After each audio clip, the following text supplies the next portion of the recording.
This is EM Pulse, using AI ethically since 2018. Hosting today are Julia Magaña and Sarah Medeiros, and our guest today is Jaymin Patel. Full disclosure, I am an AI voice, and the music, except for the theme song on this episode, was created and played by AI. Oh, and the disclaimer at the end is also AI.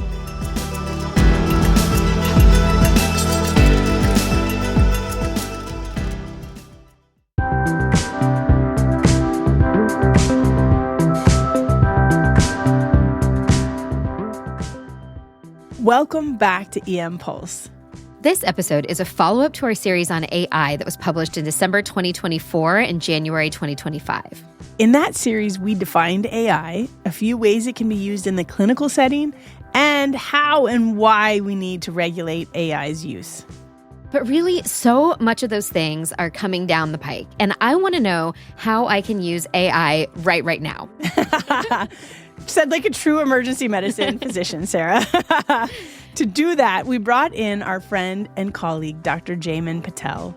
He is an assistant program director and assistant professor of emergency medicine here at UC Davis.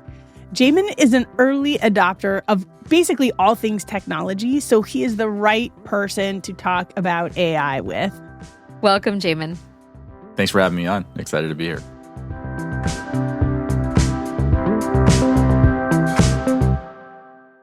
Jaymin, I also proudly identify as an early adopter of technology and an enthusiastic AI user. How did you first become excited about using AI outside of a shift? Yeah, for me, I think it was when I took over as a director of our weekly resident conference. One of my goals when transitioning into the role was to break down any barriers that prevented faculty members from being able to teach at the conference. I had heard from several people that the sheer amount of work it takes to create educational content that is related to EM was one of the reasons they sometimes felt like they didn't have enough bandwidth to teach at conference. I'll say that I feel extremely lucky because our faculty members are really great at signing up to teach at conference without any prompting or begging from me. So I'm very, very lucky.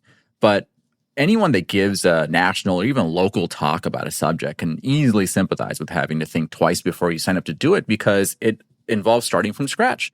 And that's when I started to really unpack some AI tools that are out there to make content creation for educational purposes much easier than it used to be.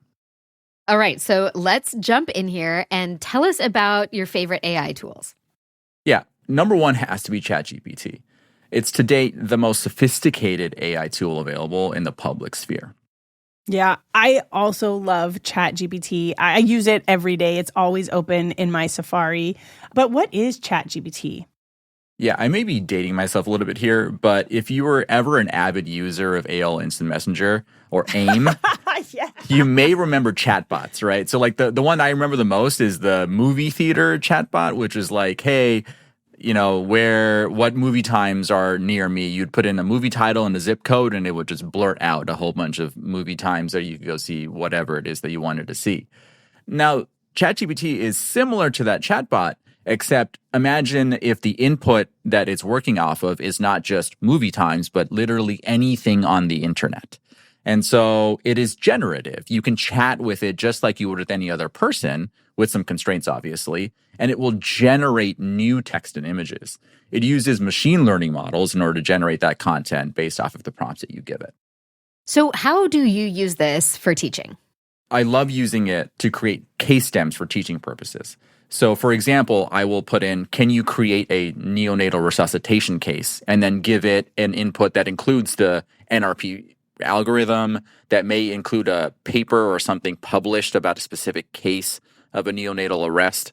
And then you can give it even further directions and say, what if the patient also needs advanced airway management and multiple rounds of epinephrine before they get spontaneous circulation back? It will take all of those inputs, the things that I asked it to do and the uploads that I put into the tool, and then give me an actual case that I can take and use for teaching. Yeah, I think that uploads is a really key piece of using ChatGPT, Jaymin. I played around with ChatGPT and used the paid version and the not paid version.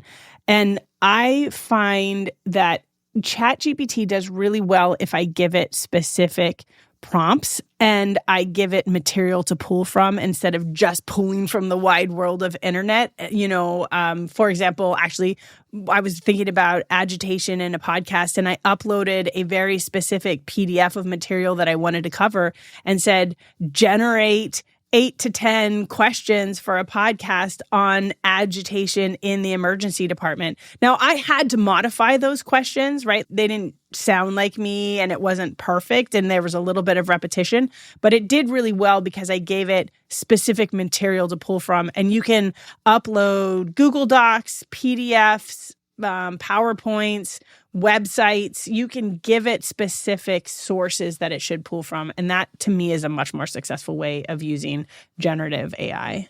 Now, I will throw in one caution here because I did ask it to come up with some references for me and it just made them up. Yeah, that's what I mean. You can't ask it to come up with references. And I wouldn't say oh, how do I treat a kid with a cold? You know what I mean? Although I did put that in there. I have tried that. I think if you give it something to pull from, it does a really good job there. That's one of my big tips for using ChatGPT. Yeah, and you can even use some templates and use it for if you're going to generate multiple cases on the platform, you can actually create some templates for yourself that just you copy and paste into the input and it'll give you similar results. ChatGPT as a tool is only as good as the inputs that you put into it. As you said earlier, Julia, it pulls from everywhere as a default. But if you want it to have a more narrow focus, you just define that narrow focus, you put in quality inputs, and you'll get a quality output. Yeah, in our last AI podcast, we were talking about garbage in, garbage out. And I really think about it in this particular scenario for using ChatGPT, which I do every day.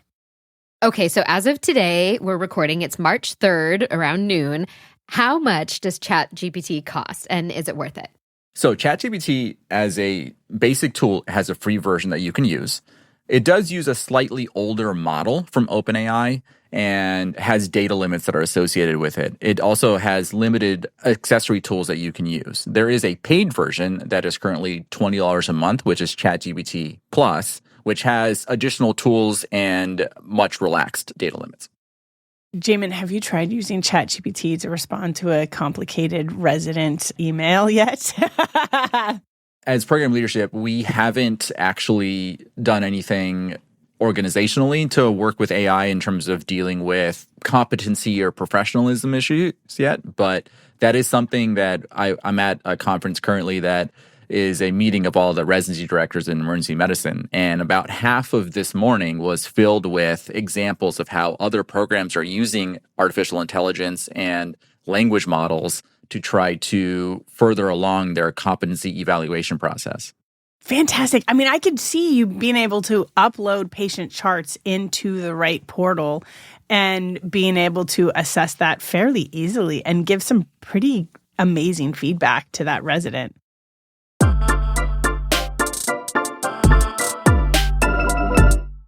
All right, let's move on. So what's the next tool? The next tool is called DALL-E, so DALL-E, also a part of the OpenAI family, just like ChatGPT. DALL-E is an image creator. So I can think of lots of uses for image creators. How do you use it? Yeah, I'm a little bit of a presentation design geek, and so I use it a lot to create images for presentations that I'm giving or social media posts. I'm an avid subscriber to the theory that less text on PowerPoint slides is better. And so I often use an image to replace text in my presentations. And so DALL-E is an amazing way for me to put in an input and get a representative image of the text that I'm putting in, and then copy and paste that directly into my presentation so I don't have to have such a busy slide. Yeah, I actually love this because I used to spend hours kind of searching for images that didn't have copyright issues that I could use in my presentations. And now I can just tell AI what I want and it will pop something up for me, which is fantastic. So I actually asked DALL-E to create an image of a child on high-flow nasal cannula in a hospital gurney, but set in a jungle. Like Jungle Book, except Yes. medicine related. Amazing. Because I'm talking about the jungle. I mean, there's so many amazing things that you can do out there. There's obviously a lot of pitfalls with this as well. What are some of the downsides to DALL-E as an image creator at this point, Jaymin?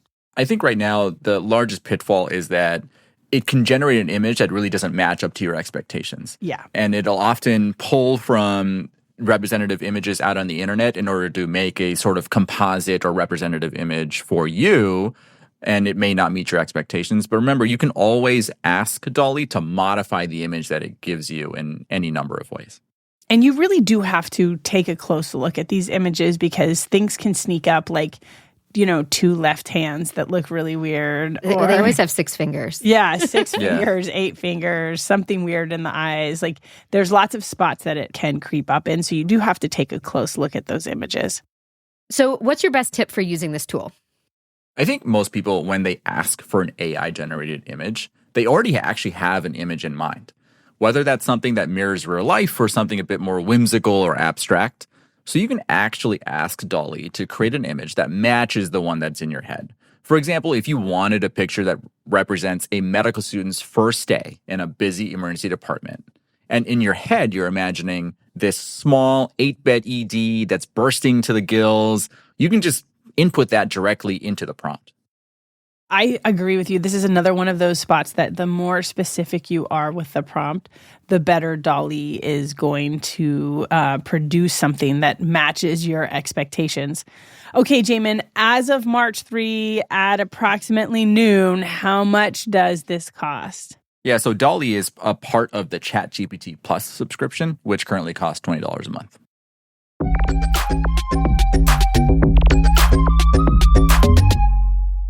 All right, Jaymin, give us your last tool for today. Yeah, this last tool is called NotebookLM, and I think it's actually one of the cooler ones out there. It is an AI platform that creates an audio file that is a podcast which covers the text that you upload onto the platform. I love this one also. Jaymin, how do you use it? Yeah, this is pretty meta since we're talking about this on a podcast. It is. I love podcasts, and I have a long commute. And honestly, reading primary literature is just something that I don't do on a regular basis for a lot of reasons.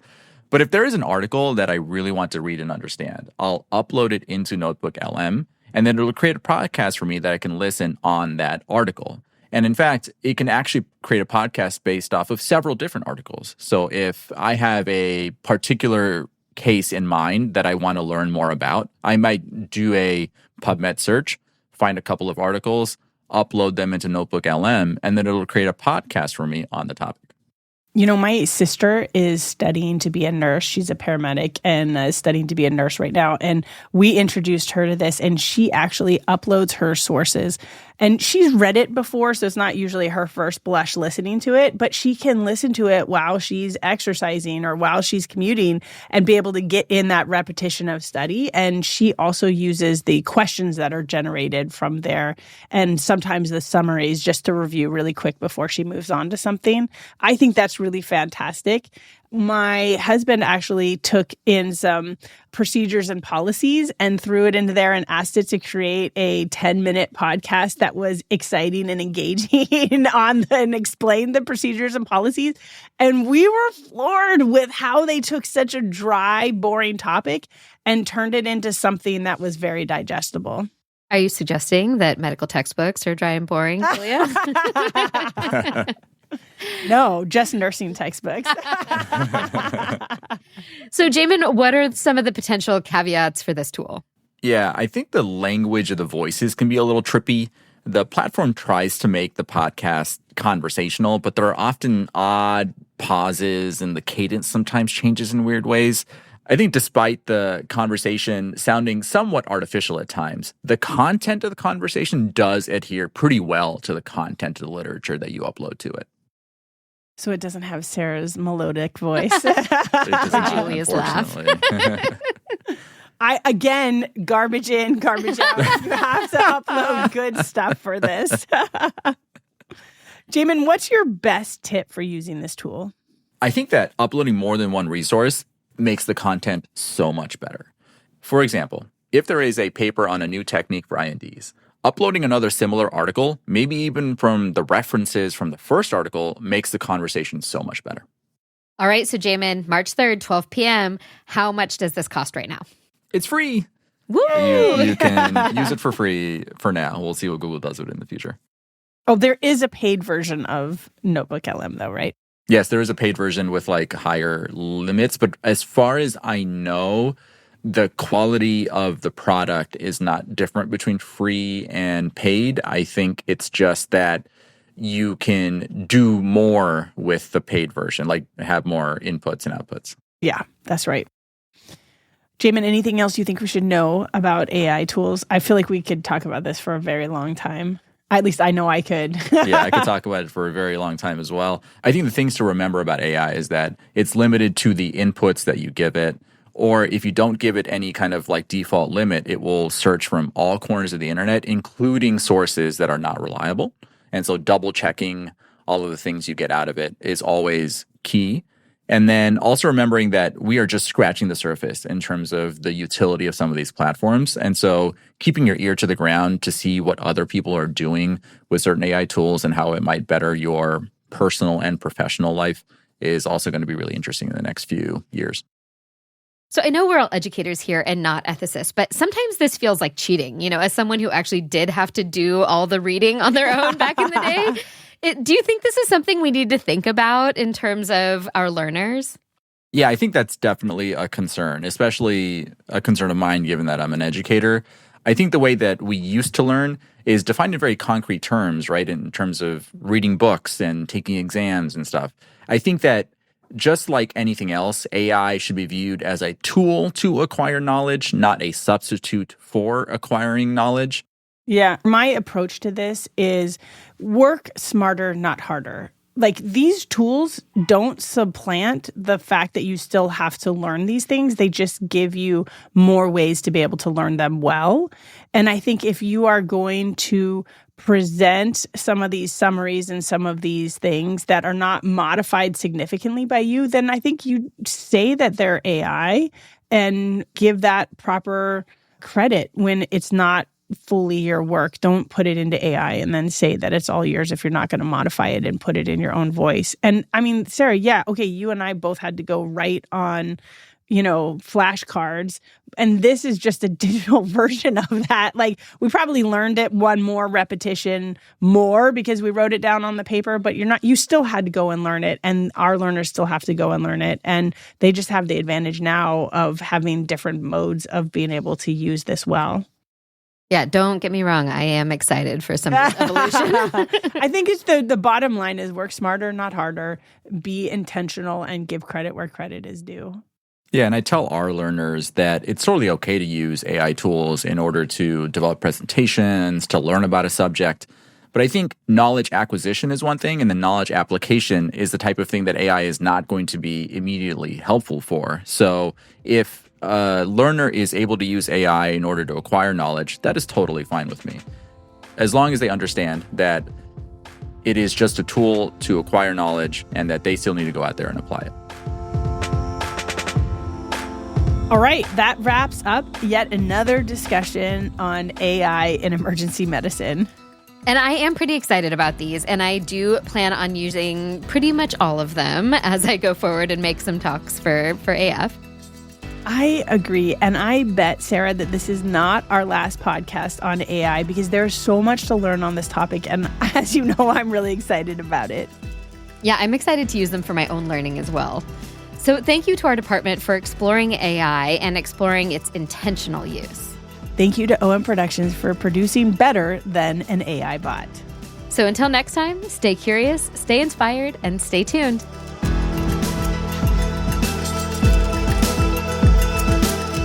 The opinions shared on EM Pulse are those of our hosts and guests. They don't necessarily reflect the views of UC Davis Emergency Medicine, UC Davis Health, or any of their parent organizations.